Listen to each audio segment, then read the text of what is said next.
but don't go crazy and spending thousands and thousands of dollars on custom windows. You're not going to be living there.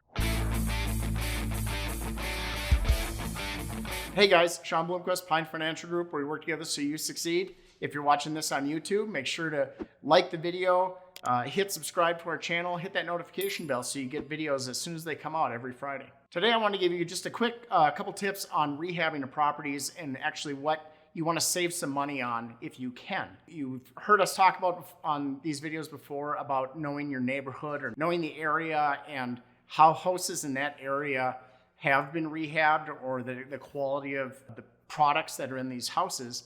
That can make a big difference in your rehab budget.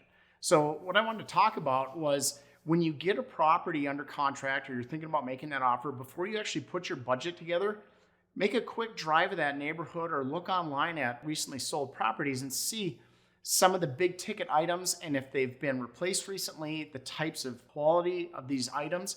So the ones I wanted to talk about were windows, siding, and if the property has a basement, I want to talk about finishing that. So when you're looking at these properties, looking at windows, if you're in these older neighborhoods, maybe a lot of these properties don't have their windows replaced. If that's the case and you want to make your property stand out by having new windows, that's great and that will help sell it.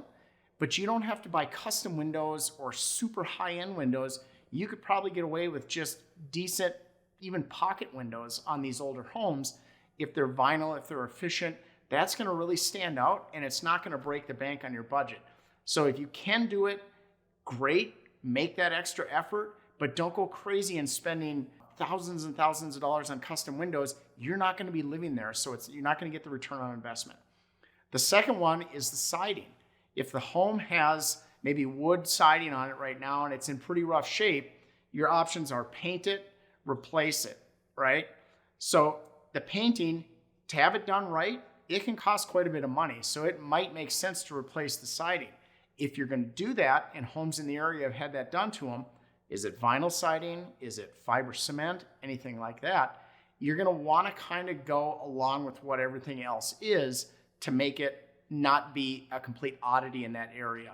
If everything in the neighborhood has had vinyl siding put on and they look great, don't go spending the extra money on fiber cement. You're not going to get that return on investment. You're just spending that extra money for something that, to be honest, most people buying houses wouldn't know the actual difference between the fiber cement and what it's actually going to gain in value on the property. So don't spend that extra money on it if you don't need to.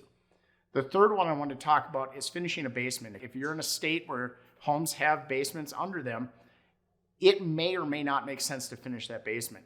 To finish it is going to cost quite a bit of money, and your return on investment is not like if you're redoing a kitchen or a bathroom or anything like that. So make sure that you're not spending that money in an area where most homes don't have a finished basement. You're just not going to get that return on investment.